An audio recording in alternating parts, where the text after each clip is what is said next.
It is my pleasure. Let me flip the phone around so you can see. There he is. I would like you to meet my guest, Stephen Reboletto. All right. Oh, close enough. Reboletto. Yeah, okay, we'll take it. We'll take it. Okay. Stephen is an amazing human design professional. He studied with the very source of human design, Ra Uru. Was that right? No. Ra Uru, yeah. Ra Uru, from 1999 to 2011. That's 12 full years. And he's been a full-time human design practitioner. Not only did he study this for himself, but he's become a practitioner where he helps other people to understand about this system for the last 12 years. Which means he's been sort of in and around this community, I guess, for the last 17 years? Since day one. Since day one, wow. And he is only one of a handful of practitioners that have participated in several 3-year courses on health, psychology, and cosmology in relation to human design. He's worked in California, Hawaii, Martha's Vineyard, and now New York City, and has analyzed over 8,000 charts. I might be generous with myself there. Oh, it's hard okay. to keep. It's hard to know exactly, but like how many good number? How many people does that represent? Like 5,000-6,000 people? Yeah, at least. Wow. I would think, yeah. Well, I always remember what Tony Robbins said when I went to one of his seminars, and he said, look, it's not that I'm any smarter than any of you. He says, I just worked with so many people, I'd have to be a complete idiot not to have learned something. That's good, yeah. So I'll buy that. You must have learned quite a bit in all these people that you've learned with. So, but first I want to know, how did you come to this human design system? And for our listeners, don't worry, we're really going to get into what it is and how it works and everything in detail. But first, I just want to know, how did it find you, or how did you find it? Well, it found me. It found you. I was living on the island of Martha's Vineyard. Uh-huh. I was dating this woman who was staying in her parents' house, and she had a friend who needed a place, and she let her stay there. Okay. And as a thank you, when this woman's father arrived, Mm-hmm. He was an educated human. He was one of the first teachers that graduated as an official teacher of human design, the first round of 20 people. Oh, really? His name was Ed Stanton. Mm-hmm. And he gave my girlfriend, a reading, Mm-hmm. and then she insisted that I get one. Okay. And I resisted. I was not into it. I could care less. I'm a Queens boy, sex, drugs, rock and roll. I just wanted to get rich or die trying kind of attitude. And eventually I met the guy. We hung out. We partied. We barbecued a lot. So got to know each other. And he was a really cool guy. He was in San Francisco at Haight-Ashbury. He was a merchant marine. He was in Vietnam as an objective observer. He was in Afghanistan. He was in all these really hot places at the hot times. And he happened to be right where Ra first arrived in the United States, which was in Taos, New Mexico. And Ra put up the mandala for an advertisement for a lecture. And as Ed said, he goes, as soon as I saw that mandala, I knew that's exactly what I've been looking for my whole life. Wow. And he went to the first lecture, and he signed on right there and became a teacher.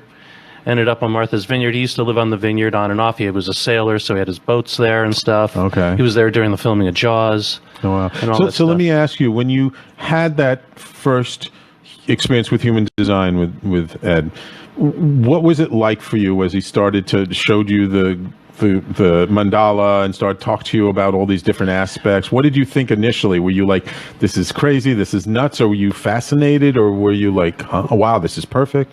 Well, actually, back then, it was really cryptic. And we only had what was called the Ray V. Ching, the book of with the gates and the lines. And we would just read straight out of the book, and it didn't really make sense. But I found it really interesting. Okay. And just from I wanted to know more perspective, I kept on digging and wanting him to explain it more and more because it was just fascinating. But I didn't really get it right away. You didn't get. I was just curious, is there one thing that he said during that initial reading that you really rung true for you that helped you to understand yourself? Yes. The one thing that really rang true is I don't know myself and I never will. And it's not important. Ooh. It's not important for you to know yourself. It's not important. It's not about me knowing myself. It's about me knowing who's in front of me. There are vehicles out there that are designed to bring me exactly where I'm supposed to be and who I'm supposed to be with, and they will bring me to that place, and that's their job in the sense of how we connect to each other as far as my journey. And my mother would often say, I always seemed lost. And I'm here to embrace being lost, which is how I got to all these wonderful places in my life. It wasn't my decision to get there. Really? Well, I mean, of course, I ended up saying, yes to it, Right. but I was brought there, I was invited, I was asked. I did not pursue these places. Got you. So for some people, not for everybody, but for some people, it's okay not to know yourself. Yeah, no, I mean, that's a huge revelation because everyone is always out thinking they have to know themselves. Yeah, so it's interesting. I've worked in off-Broadway a lot, and I did a lot of actors' charts, and most actors have an open identity. Because, what does that mean? Well, this center of being lost is about your identity, love and direction in life. Okay. And most of them, like I worked in my first show, I had 13 actors. Every single one of them had what's called an open G center, an open identity, because they could take on any role. Peter Sellers often was, I heard, tortured by not knowing himself, but he was so good at being able to be other people. Right, I gotcha. Okay.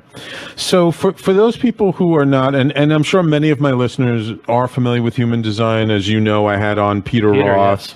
Yes. We talked about human design. He gave me my whole chart online. I'm not sure if that was a good thing or a bad thing because all my listeners now know about my human design, but we'll get a little bit more into it today.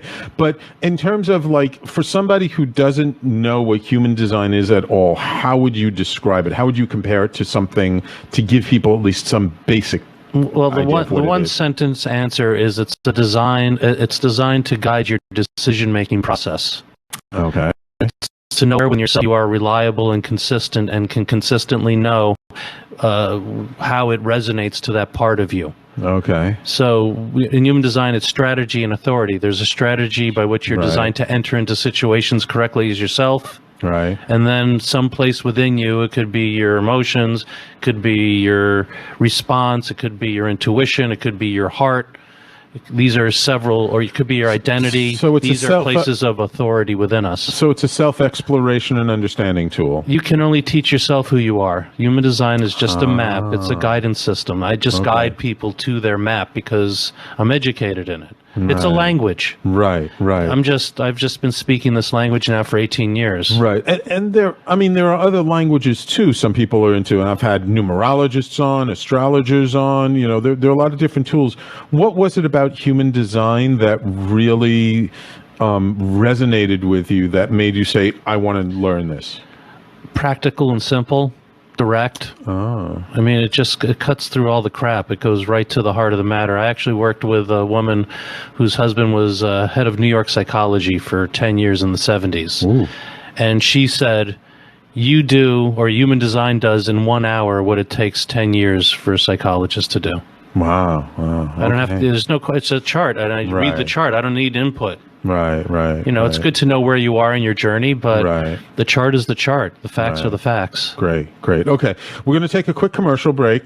When we come back, let's talk about just some of the basics about human design, the chart, kind of where human design came from, and then we'll start to educate our audience about what they can learn about themselves through it. Very exciting. Wonderful. So everybody, please stay tuned. You're listening to the Conscious Consultant Hour, Awakening Humanity. My guest is Stephen Ribolero.